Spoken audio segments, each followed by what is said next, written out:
E. You're right, you're right. Yeah. Night or day. Okay. I can make it mine. Taste your lips of wine. Came through dripping Aquafina, I'm sipping 15, kept a weapon on me. Blow make digits, I'm on my business, stack chicken like what it's gon' be. Crew in the cut, hey, you want us, red run when I tell a bit peace. Love is love. Hey everybody, welcome back. For anybody that might be actually listening at all. So in making this vlog, I was thinking over the last couple days about how I ended up at this point. I've always had an interest in photography and videography, and I've been fortunate enough to try different things in my life that interest me creatively. And it took a long ways to get to this point now where I'm at least doing pretty much full-time video and photography as my, not only my main passion, but transitioning into making it a full-time living. And then it made me think about the journey to get to Nashville. And I came here almost 7 years ago, like I said in the first video. But when I came here, it was under much different pretenses. I wanted to be a country music singer. I know, right? Because everybody wants to be a country music singer, and you have to be a waiter at a restaurant to get it done. But I thought it'd be kind of fun if I brought in my buddy who I moved here with. We've known each other for a pretty long time, and we both decided that we were going to leave San Francisco because obviously there's no opportunity to make country music there. I moved to Nashville and try to make that happen in 2012. So I get Steve to come in and help kind of explain how we ended up here. I think it'd be an easier story to tell. Oh, Steve. Hey, here I am. Wait, what do you got there? That's a beer. All right, hold on a second. Oh, perfect. Thanks. There it is, man. Cheers. All right. So, I know I'm the guy you were picturing when you heard country music. Yeah. Duo, you know? I might have been the guy too. Probably not, actually. For sure. Yeah. So we were living in San Francisco, and I mean, I don't know, Steve, you can give him a little brief history of how long you play guitar. When did I start playing? Probably freshman year of high school.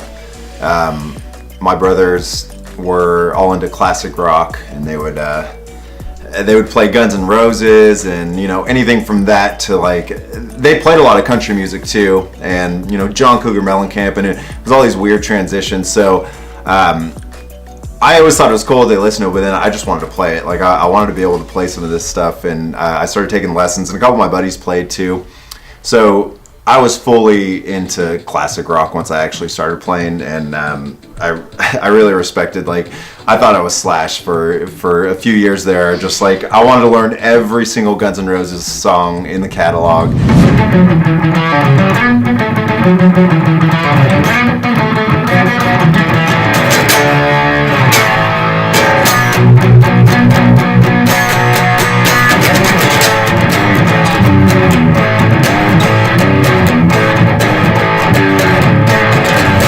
I had this tab book, and like I had the crappiest Fender Squier when I started playing, but anyway, everybody starts somewhere. That's right? Started, right? Yeah, I mean, and it was fun. Tell him this was like so long ago that Steve actually wrote like a handwritten letter to Slash.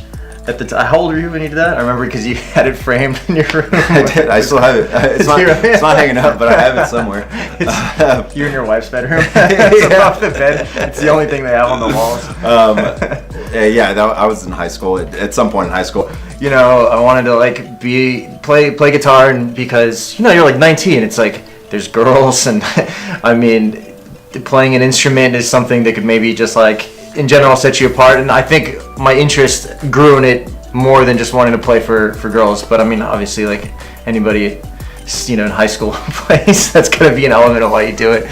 So Steve had played a lot longer than me and was a lot better than me, and was nice enough to like kind of just teach me everything, like how to tune a guitar, to how to play chords, and, you know, we started kind of singing and playing together. And a couple years down the line, I guess probably our like mid-20s, we're like 24, 25, we started like a little for fun band, a country band in San Francisco, with a couple buddies from high school. It's pretty funny, you had to come up with a name, because like whatever, the name didn't matter, we weren't going to be a huge band. So somebody came up with the name Broken Spurs, but of course I checked on like Reverb Nation, and somebody already had the name Broken Spurs. Like, it really mattered. Like, it was going to be like, it was like Aerosmith, and like we also had the name Aerosmith, and we were going to compete. That time when we got our deal and the copyright issue came up. Oh man, I should have just kept the name. For the crappy bars that we played, it didn't matter at all. But so we changed the name to the Georgia Spurs. Because why not, right? Because all of us had spent a lot of time in Georgia And in the South. And so not. But so then we played some shows. And like friends came out, and it was fine. Those shows were awesome, actually. Yeah.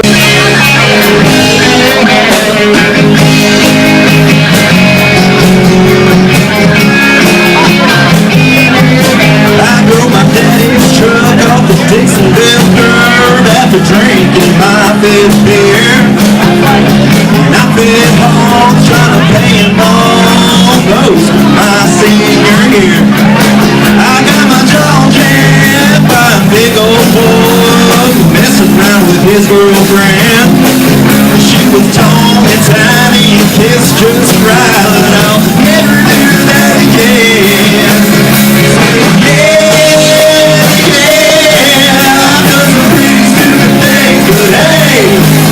I'm a little bit harder and a whole lot smarter. That's how I got to be this way.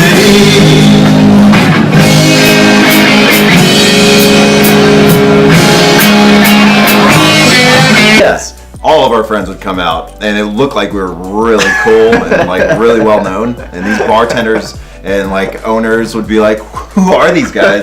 But literally, none of our friends worked at night, and they would all come to our shows. And so they're like, "Who would have thought this fake ass country band would have this much draw in the Bay Area?" But I mean, how fun is it really? It's like we're like 24. It's like we had no real responsibility. It's like, you know, we weren't in debt. We didn't own homes. We didn't have careers yet or anything. It's like, we had some fun playing in a local band, you know? It's like, it was a blast. It was great. It's everybody I feel like should, do something like it, I guess, if you can. Yeah. And so then I moved away for like 6 months. And when I came back, I was planning on moving. I had lived in Los Angeles, moved back to San Francisco, saved money, moved again, came back to San Francisco for another few months to move back to LA. I know it's super complicated. And in that short interim of like 6 to 9 months that I was back, the band got back together and we played more shows. kept the same name. Kept the same name, because why not? Why wouldn't? Yeah.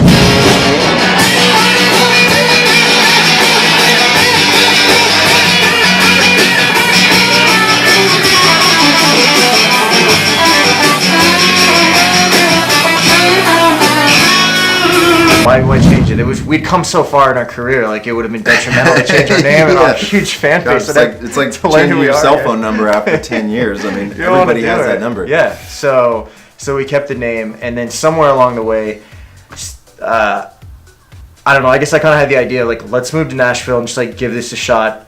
Either maybe as writers or as artists, as some element, like, and we could become a duo and we could sing and we could play and we could make a run at this, because at least if we tried and we failed, then at least we didn't have any questions. We were never going to wonder if there was a chance you could make it. I mean, all right, when you're as far away from Nashville as you possibly can be in San Francisco, you never think in a million years that it would be as hard as it is to make it in the music industry, because in your mind, it's like before I moved to LA, it's like I thought it was like palm trees and like people on the beach all day, and it's like, oh no, this is real life like everywhere else. I was 21 when I did that, so obviously that was a mistake. But I don't know, I feel like, and not in a bad way, we just kind of had like ideas of grandeur in our head, right? It's like, as you should, right? We're 25 at this point. Right. Hey, you know what? That's the only way to go into something like that. I mean, yeah. If you think you're going to fail right when you go, then, I mean, there's no point in even trying. We basically, like, packed up Steve's SUV. It's like a cliche story.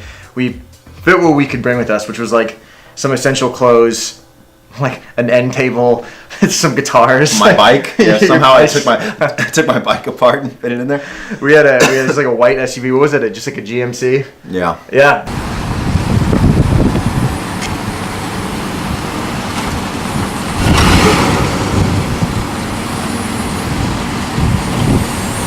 And I feel like I'm Nashville bound. And then we set out across the country, and for some reason I had like an idea that I would bring a crappy little like couple $100 video camera and just like video the road trip. Oh yeah, no, we bought that together. We went halves on that. Did we go halves? Sorry, Yeah, I maybe, yeah. I think it was a piece of crap. I think I went to the store and picked it up. I'll take that credit at least. That was before iPhones had great, because I mean, yeah, my iPhone video is like 10 better times than better. that now. But you know, we got it forever, and it's like,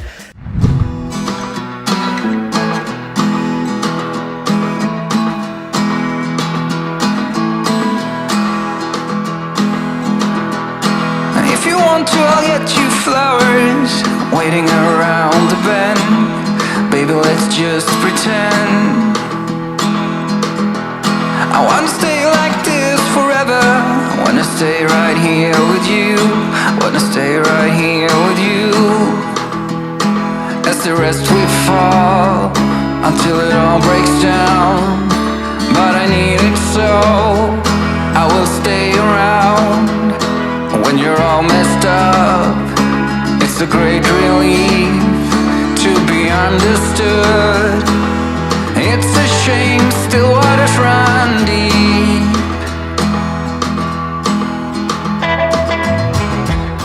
It's fun to look at every now. Nothing like really crazy happened on the trip, except a couple times, like, you know, it was cool to take that route, the United States, but we never done it. Like I think the craziest thing that happened was getting pulled over at the border. So, one of my roommates back in San Francisco, I think I accidentally took a very small amount of weed in my car, like a very small amount. And so when you're passing through El Paso, Texas, you have to go through Border Patrol even though you do not leave the United States. And so we get in line and I see dogs up ahead and I'm like, there's no way that these dogs are gonna smell a small amount of weed. And I watched every car go by and the dog was just chilling there, man, and you know, so it came to us, right? So here we go pulling up. And then what happened next, Sean? I think the dogs went crazy. All of a sudden, dogs are going insane.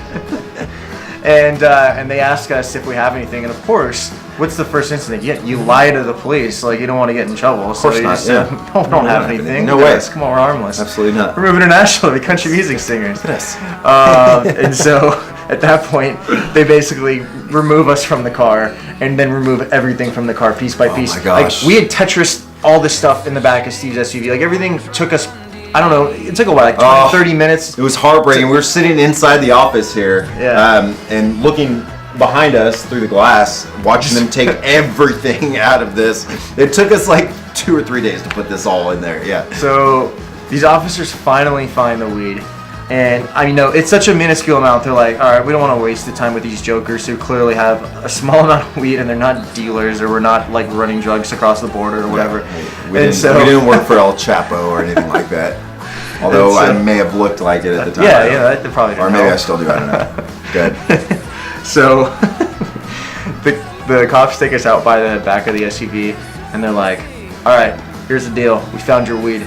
You got 1 minute to pack this stuff up or we're taking you to jail. Like dead serious. Like said it, like gave us like the side eye, everything. And we're like, oh, we're going to jail. Like, so you've never seen two guys pack a car. It's like we're like throwing our bodies into the back of the truck, trying to just kicking things in. Like my idea was, I was like, so there were barn doors on the Yukon, so they opened that way, right? So as we were trying to make it work, and I'm like, here's my idea. I was like, close one door, right? So then one's open. I was like, stuff as much stuff as you can this way, and then it'll start falling back, and at least this door will hold it in, and just keep stuffing and stuffing and stuffing, and eventually it'll get to this door, but we'll be able to jam it all in with that one, and it actually worked. Yeah. Much that's where I'm that concerned, but still not okay.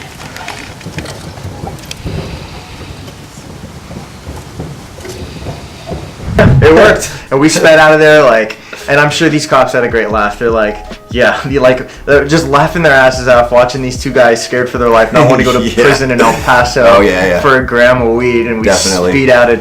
We're happy to get out of El Paso.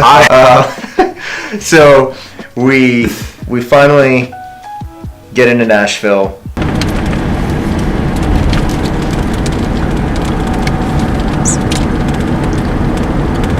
Hey, you want to say, Steve?